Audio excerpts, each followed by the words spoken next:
Olá, meus queridos, tudo bem com vocês? A semana 11 aqui para fazer mais um vídeo.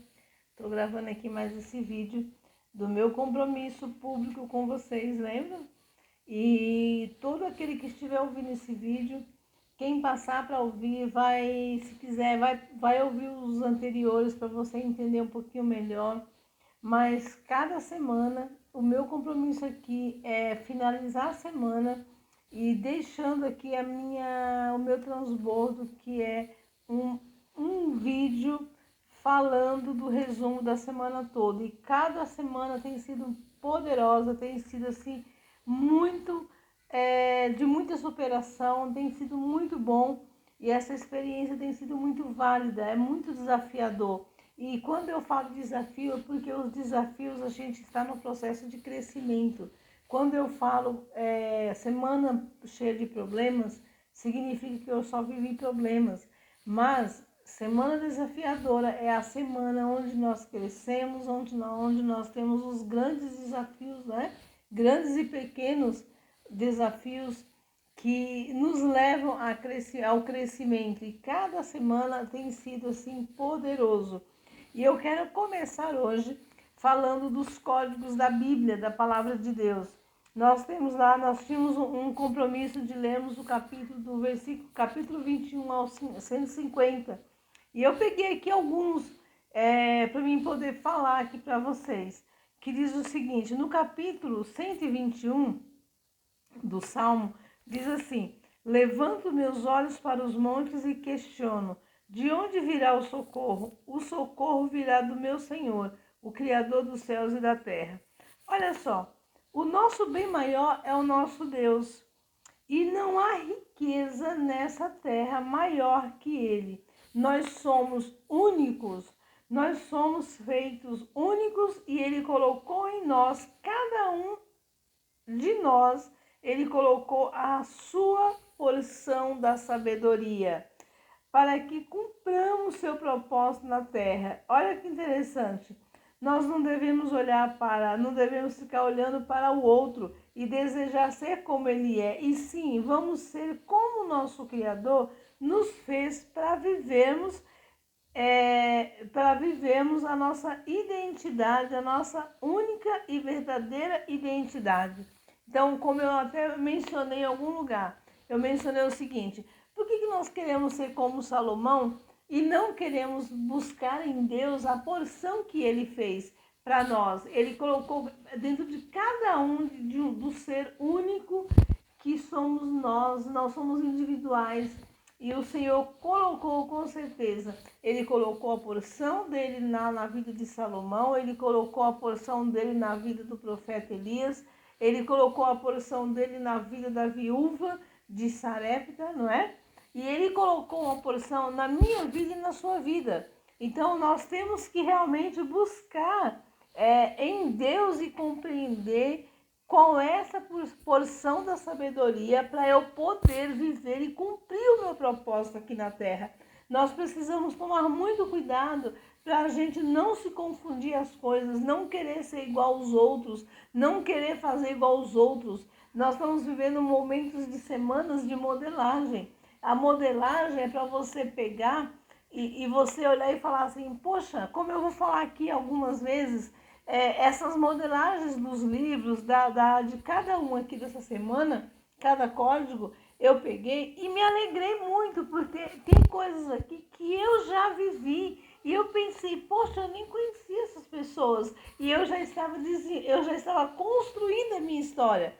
Então, é você pegar aquilo que você já viveu, você está vivendo, e você realmente olhar e falar: poxa, realmente eu estou vivendo isso, eu estou no caminho certo. Então, vamos lá. No Salmo 122 também diz assim: cidade construída em bases sólidas, edificada para unir. Somos a habitação de Deus e Jesus veio para construir em nós uma casa firmada na rocha, que está em Cristo Jesus.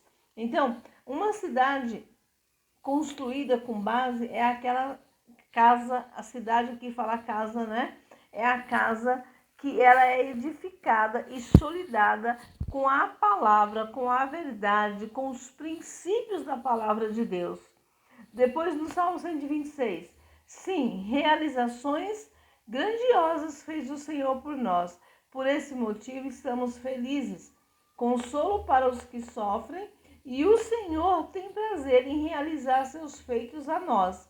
Ele traz consolo aos que sofrem, vida aos mortos, salvação aos perdidos, transforma o ódio em amor, a dor em remédio, em sabedoria e em solução. Aqui nesse código, quando eu escrevi o meu livro, eu disse, o Senhor me falou isso, e Ele me deu esses códigos, Ele me ensinou alguns códigos. E eu estudando os códigos das pessoas essa semana, eu falei, poxa, eu também tenho uma essência, eu tenho uma história, eu tenho coisas para que eu também possa ser a modelagem na vida de outras pessoas. Porque eu peguei a minha dor e eu transformei a minha dor em remédio. E eu acrescentei aqui, porque hoje eu entendo, hoje se eu fosse reescrever esse livro, eu colocaria, eu peguei a minha dor, transformei em remédio, em sabedoria, para ajudar e ter uma nova solução, a ajudar a outras pessoas.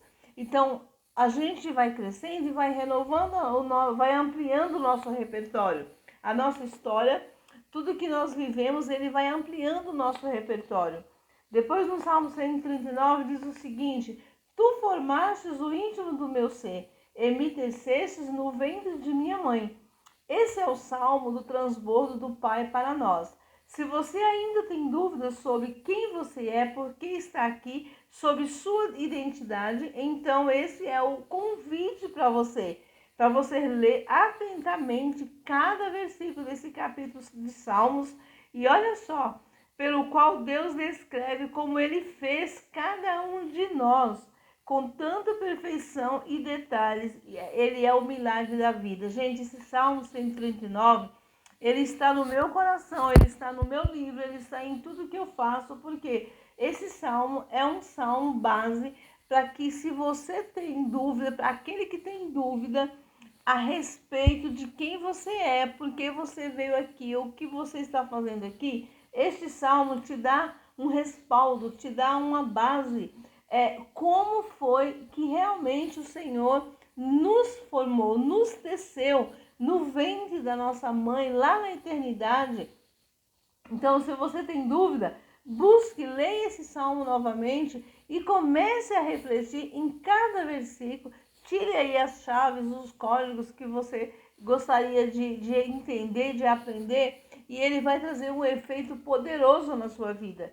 No Salmo 147 diz o seguinte, nosso Senhor é soberano e tremendo, o seu poder é infinita a sua sabedoria. O Senhor ergue os humildes, mas rebaixa os ímpios até o chão. Ele cobre de nuvens os céus, prepara a chuva para a terra, faz brotar a relva sobre as colinas. O Senhor se agrada dos que o temem, daquele que deposita sua esperança em seu amor leal e perene.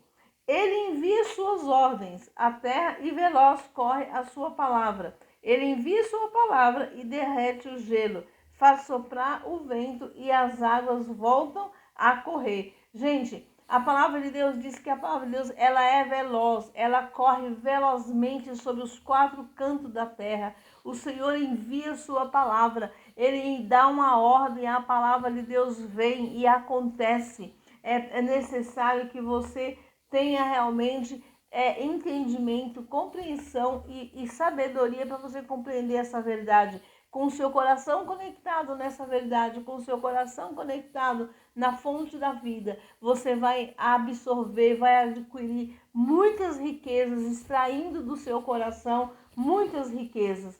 Esses foram os códigos da Bíblia. Agora eu vou para a modelagem. Eu peguei 9 códigos aqui da modelagem da Oprah Winfrey, acho que é esse o nome o nome em inglês aqui, não é?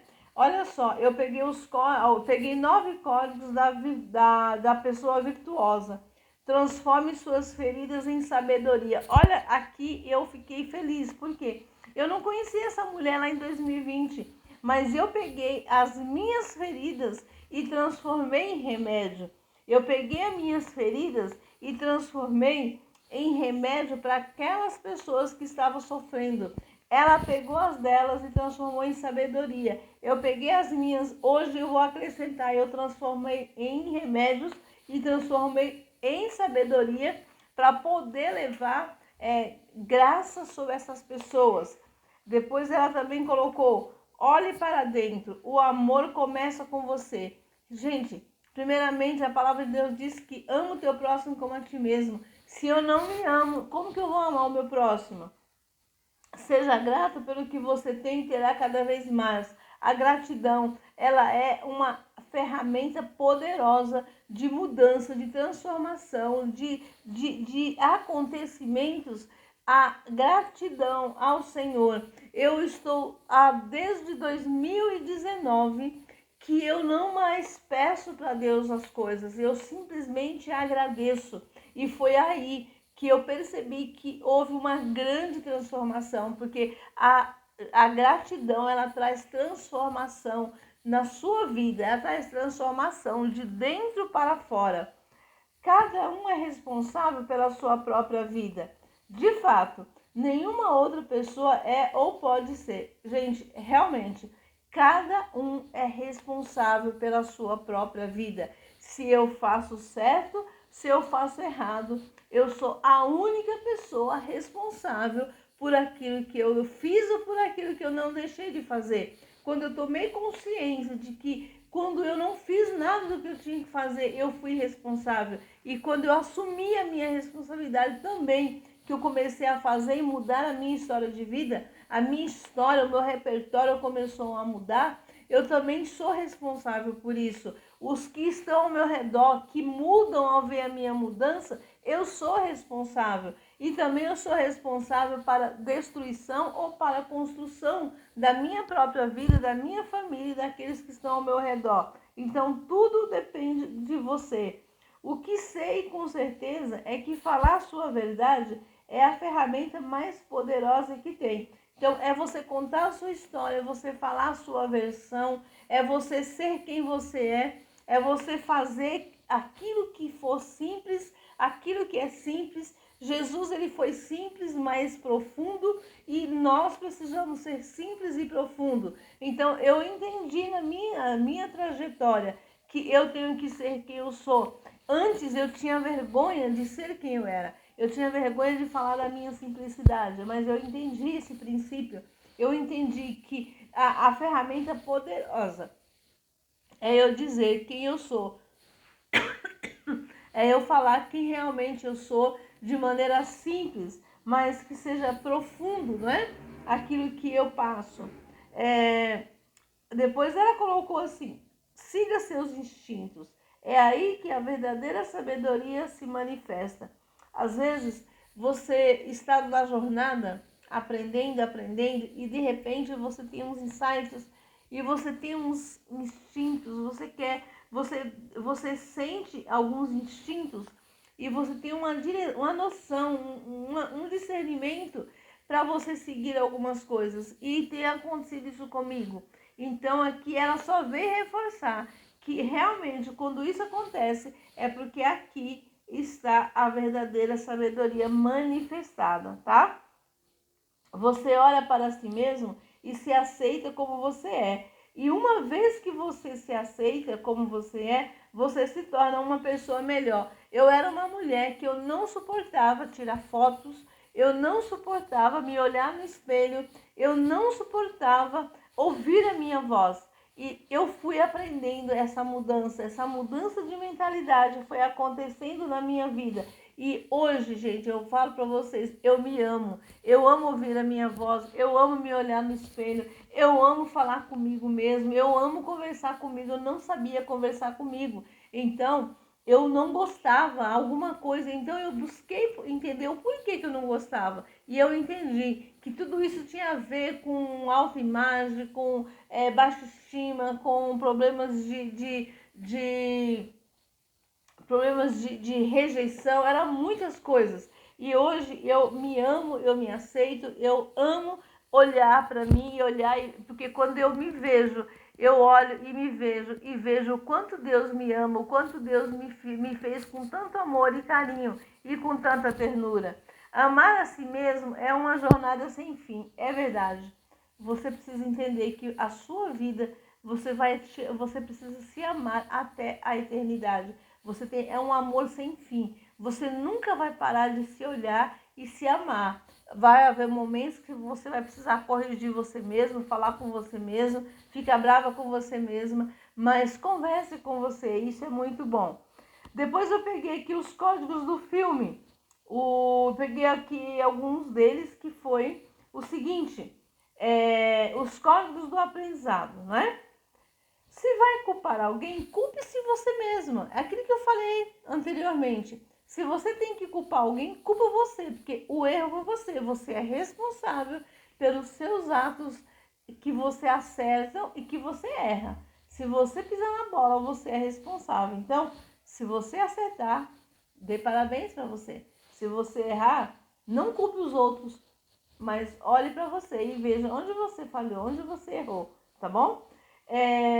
Quem fica se comparando não tem tempo para construir riqueza, é verdade. Não se compare com os outros. Eu tomei uma decisão na minha vida que hoje eu não fico olhando nem comparando os outros naquilo que eles estão fazendo, porque se eu fizer isso, eu não vou ter tempo para prosperar. Depois, o amor ao dinheiro é a raiz de todos os males. A Bíblia fala sobre isso, que o amor ao dinheiro é a raiz de todos os males. Jesus já falou isso, né?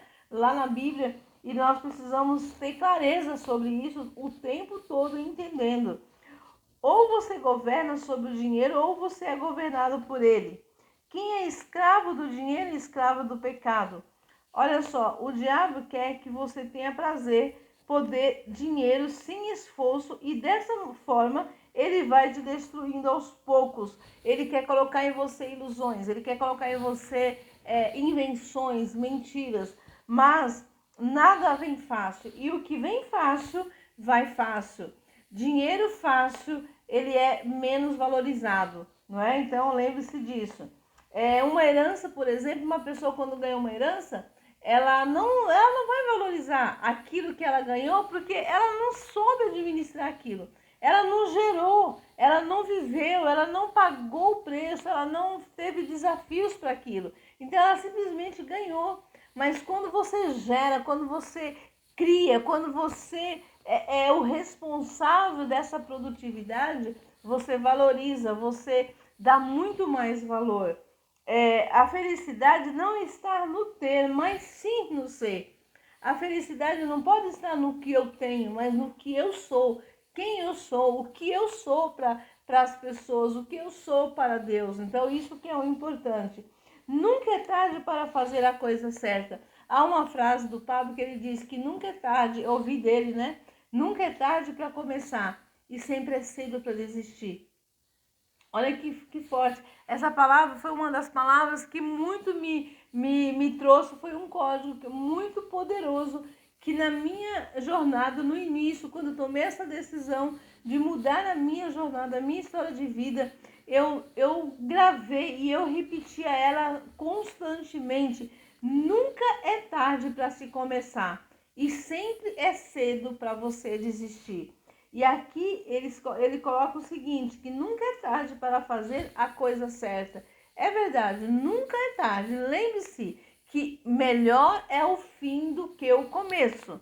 Melhor é o fim do que o começo. Jó diz lá, melhor é o fim do que o começo. E o livro de Jó é um dos 5 livros que está incluso o livro da sabedoria. Então, é muito forte a gente entender isso e é muito válido você gravar isso no seu coração, porque às vezes nós somos pegos pelos pensamentos negativos, pensamentos mentirosos, de que não vale a pena você fazer isso, fazer aquilo, você já está velha demais. Eu com 30 anos, eu tinha essa mentalidade errada, negativa. Eu com 40 achava que eu não precisava fazer mais nada, porque eu já era velha demais. Então hoje, com 61 anos, Eu retomei toda a história da minha vida e hoje eu penso, não, eu ainda sou muito nova para fazer tudo que eu preciso realizar dentro daquilo que o Senhor colocou no meu coração como propósito da vida dele. Para mim cumprir o propósito de Deus aqui na terra, eu sou ainda muito nova e eu quero finalizar isso, eu quero fazer isso, porque o Senhor se agrada, com certeza. Depois ele coloca, quem é desapegado governa sobre tudo. Quem é desapegado governa sobre tudo. Essa é uma palavra também muito legal. Os códigos do livro do dinheiro não é o problema e você sim é o problema. Vamos lá, esses códigos. Eu peguei alguns aqui, quando ele fala o seguinte, eu peguei pouco. Ele é muito profundo, esse livro, ele foi muito profundo essa semana, e esse livro foi um livro que me fez virar uma chave logo no primeiro capítulo que eu ouvi, né? Eu ouvi o primeiro capítulo lá na segunda-feira, e isso virou a chave dentro de mim fortemente. Foi muito poderoso, ainda estou no processo de estar sendo trabalhada através desse livro, gente. Vocês não fazem ideia como foi profundo. E eu coloquei assim, ó. O universo lhe dará uma resposta se você estiver disposto a fazer uma pergunta e ouvir a resposta. Você faz a pergunta e você ouve a resposta. Então, você se perguntar e ouvir a sua resposta é uma chave poderosa que vira dentro de nós. O estado natural das coisas que no planeta Terra, o estado natural das coisas aqui no planeta Terra, ao contrário de tudo que você possa ter ouvido, é um estado de abundância. Gente, eu nunca tinha parado para pensar com esse olhar com tanto detalhe. Para e pensa. Se você olhar para a natureza, aqui para o planeta Terra, tudo que você olha é próspera. Tudo. Se você vê até no deserto uma florzinha, ela nasce no meio do deserto, ali naquela terra seca que parece que não tem nada.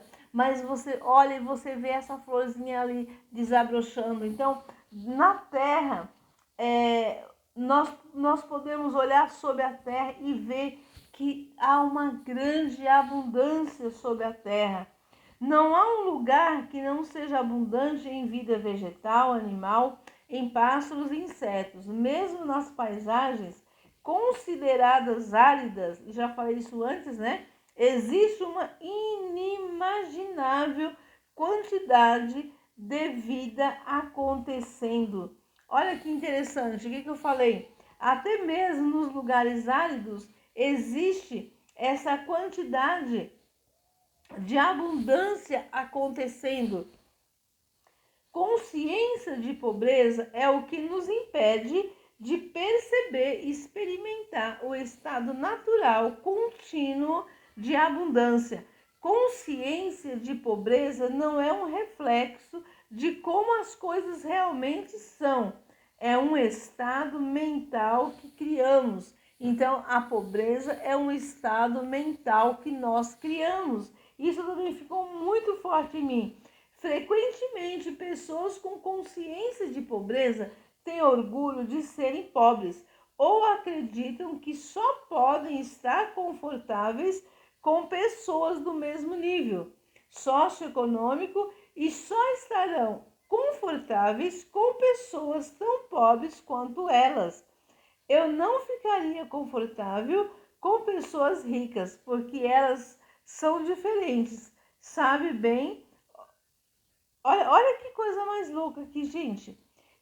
Uma época da minha vida, eu tinha essa mentalidade medíocre, essa mentalidade de escassez, essa mentalidade de pobreza. Eu pensava, isso era muito forte, era isso que gerava em mim essa crença. Eu tinha isso muito forte. Eu gostava de estar com as pessoas piores do que eu, ou no meu mesmo nível, porque eu me sentia bem. Eu não me sentia bem com pessoas prósperas, com pessoas ricas, mas eu me sentia bem com pessoas pobres, com pessoas miseráveis, escassos, como eu estava vivendo.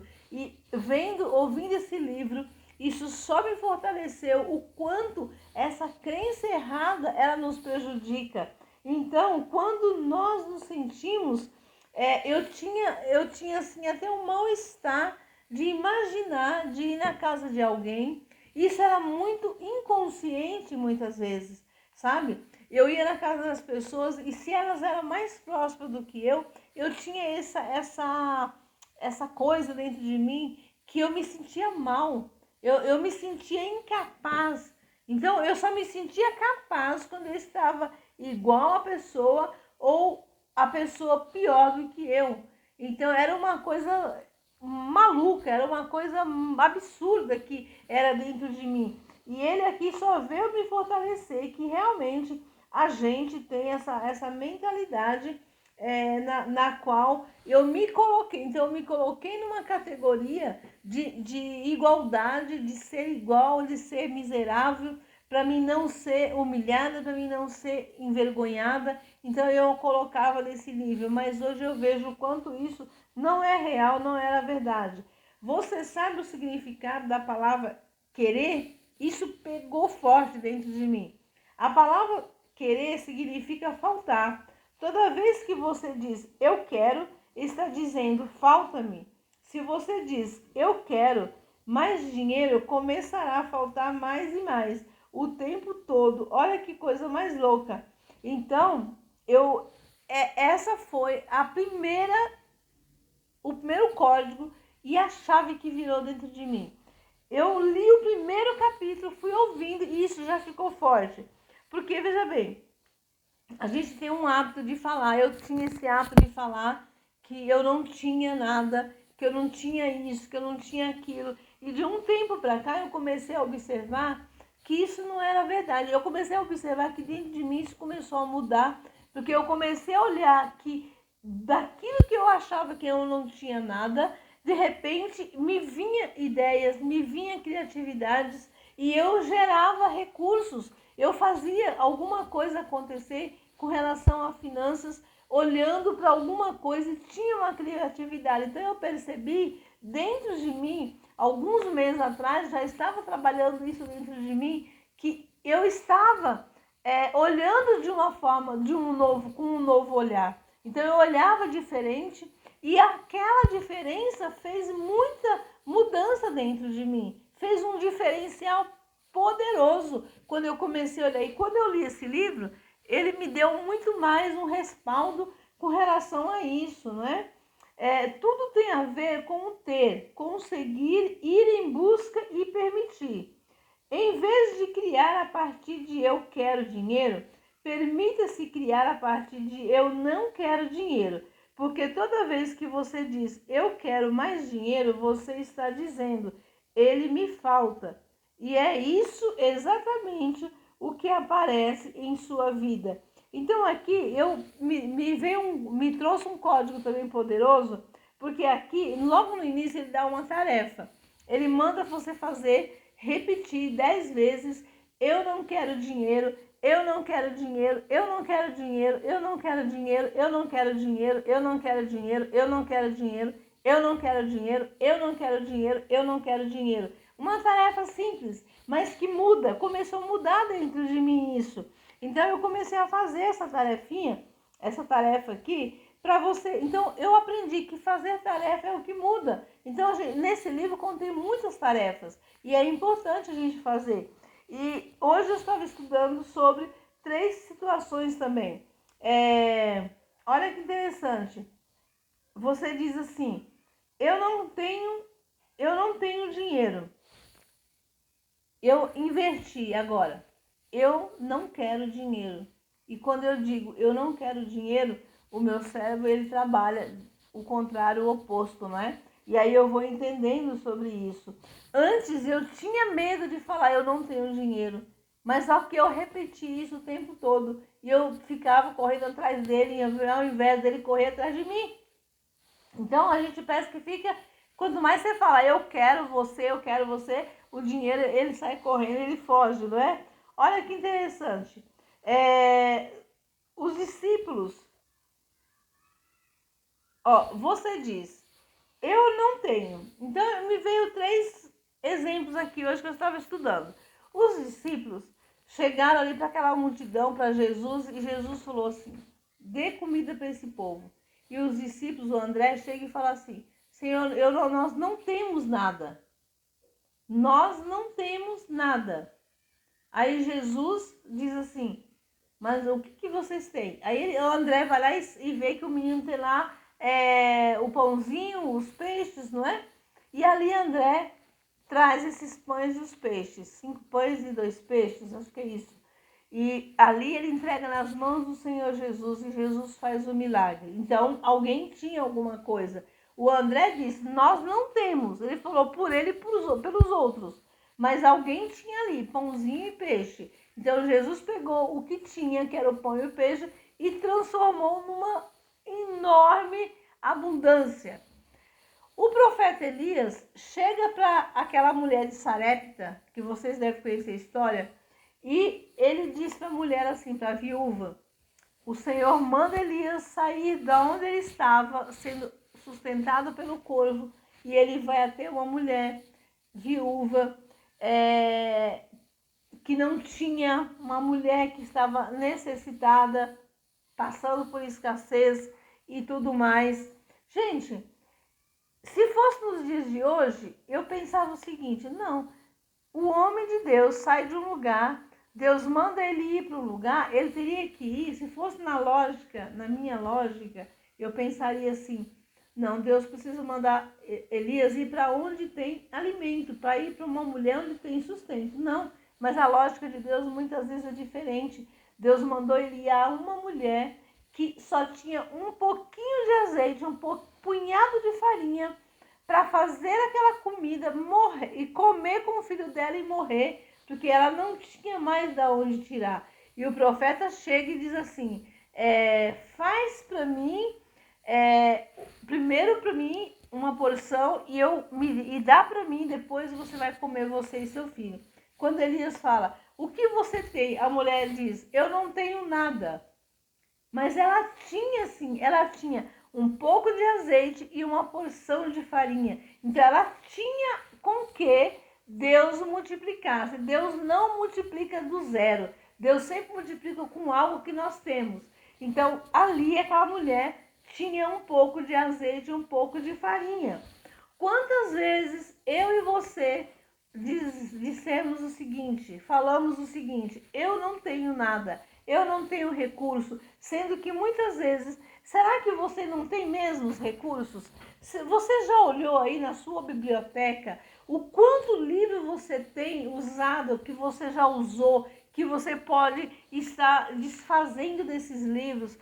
Eu fiz isso uma época na minha vida, eu desfiz de vários livros, vendi todos esses livros usados e eu beneficiei muita gente, porque as pessoas que queriam acesso àqueles livros que eu tinha, gente, eu tinha livros muito específicos, livros de códigos poderosos, livros de batalha espiritual, de vida abundante, vida com Deus, eram livros de intercessão. Então, muitas pessoas, elas não tinham aquele acesso que eu tinha, mas um dia